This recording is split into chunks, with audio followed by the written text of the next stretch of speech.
Hey, happy Fun Day Sunday. So I hope y'all are doing well. So yeah, the last couple of days I had the privilege of working CPAC, which is conservative political something. So I was in that arena. And so some will say, Sandy, you're not political. Why do you do it? And I was like, well, I like putting myself in positions where I get to play with my instrument and I get to work it like a fiddle. So I get to play with that frequency dial and I get to kind of see and feel and sense not just others, but where am I amongst them? Because you got to remember, I'm out there with the beta, the highest of beta and anxiousness and anxiety and, hyperactive sensitivity going on with political people from all around the world, presidents from all around the world. And guess what? Last year I was VIP seating around the stage. This year I was VIP Platinum Gold Lounge. So everybody who was anybody had to come past me and show me their badge. So I really just kind of got to just observe how people were in their socialization of others. And I got to kind of play with when the act came on. For example, someone might be one certain way, and then when they know a camera is on them, or they need to speak the right words to someone else in that arena, you can see it flip. It reminded me of what actors do when they're in plays or they're in movies or dramas or whatever. They've got to flip into a character that may not necessarily be their total constitution, but their job requires them to do this job to the best of their ability, and it might be that they're a little theatrical within their own play and the play of the platform that they're involved with. And this particular CPAC was packed with it, my friends.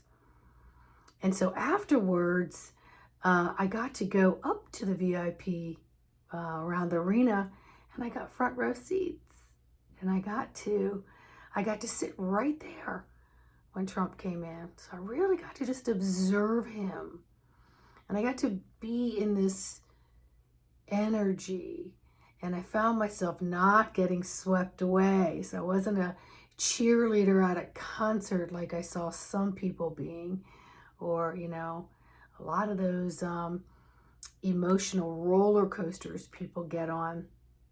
And it was fun to really work with this instrument and to tone it down when I sensed energetics, to turn it up when I needed to, And so in that fine tuning, I got to see the humor in so much of it. And when I was taking stock of my vehicle, I realized that my eyes were just gazing with a smile. And I could feel the cord from my throat to my heart, and from my heart and my gut back up my throat, all the way out my crown chakra. And when I tuned into me, I was just there. And I wasn't bouncing up and down in beta and alpha. I wasn't way down in theta trying to get away from everything or go into another realm. I was just fully present in this beautiful gear of neutral and able to really work the dials on my dashboard, and felt so comfortable within myself. Because sometimes I've been in these situations where I might look like I'm kind of relaxed, but my whole physical body is almost in a little bit of a contraction, because it's dealing with some incoming, and sometimes it can be so much that I feel like I'm like, but it didn't feel that way. And over the last couple of weeks, I have felt this massive wash over me of just pure love, love for everything and everyone, and seeing the love within them that reflects the love within myself. And it was really kind of cool. Now, an interesting story. So I got there, I had a super early shift. So I had to leave at 6 a.m. So I come in and I'm on the first shift, and there was a couple other volunteers there, and they weren't real friendly to me. I was like, oh, hey, where are you guys? Good morning. Where are you guys stationed? Oh, I was like, what is up with people with no personality this early in the morning? It's like, okay. So anyway, I just decided, like, all right, well, I'm just going to not take any of this personally, and I'm just going to do what I came here to do. Well, it turns out they were stationed not far from me, so they had to keep crisscrossing me on several different occasions during both days. And they wouldn't give me eye contact. They'd walk right by me as if I was invisible, and that's not uncommon for me. But yet I knew I was fully anchored in my flesh, with all my electronical dials and energies were anchored super deep, that I went, okay, that's interesting. Wonder what that's about, right? And so later, one of the girls said in front of someone else, do you have an Instagram channel? I go, I do. And they're like, I knew that was you. And I was like, well, who do you know that it's me? Like, what are we talking about? And she said, have you heard of Patriot Barbie? I was like, no, I haven't. She's, she did this, and that, and started telling me a little bit about her. And the other girl's just like looking at me. And then I was like, well, no, I haven't. They go, and she's just drop dead gorgeous. And I went, oh my goodness, thank you. I mean, let's check her out.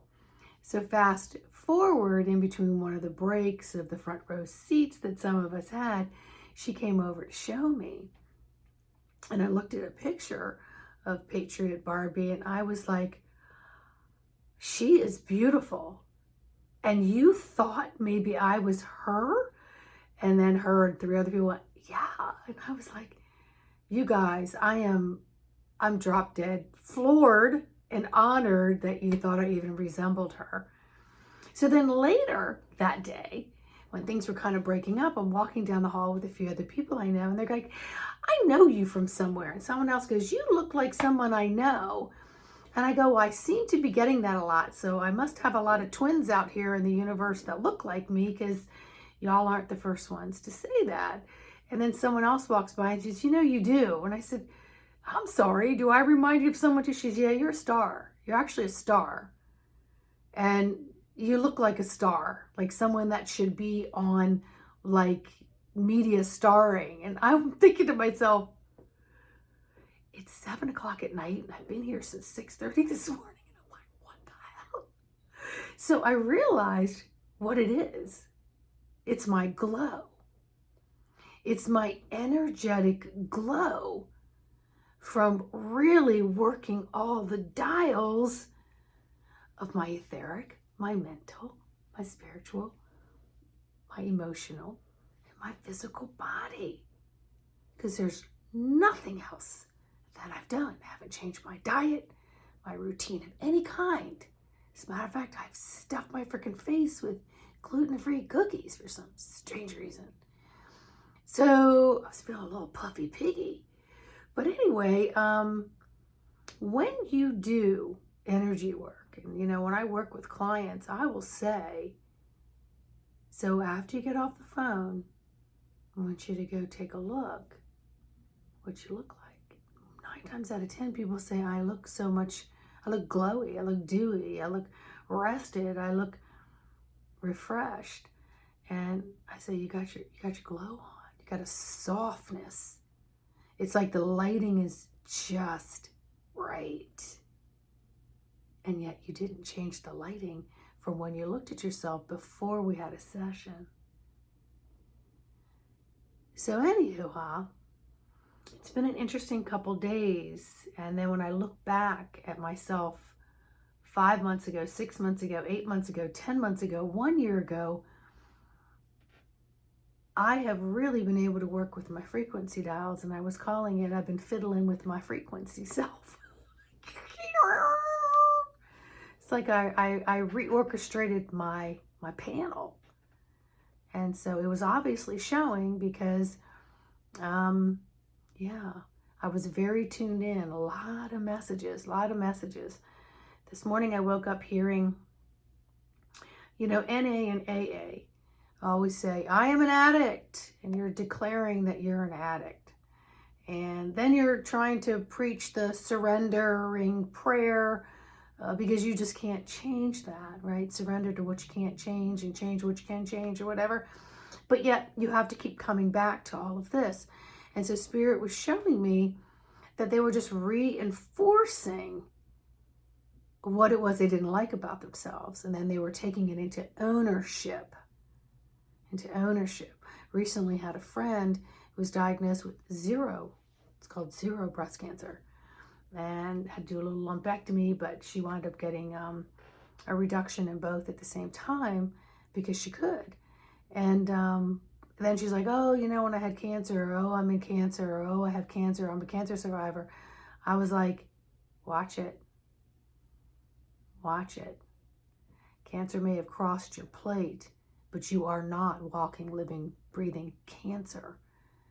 So be careful what it is that you're using on yourself, because then you take ownership and it locks into your DNA.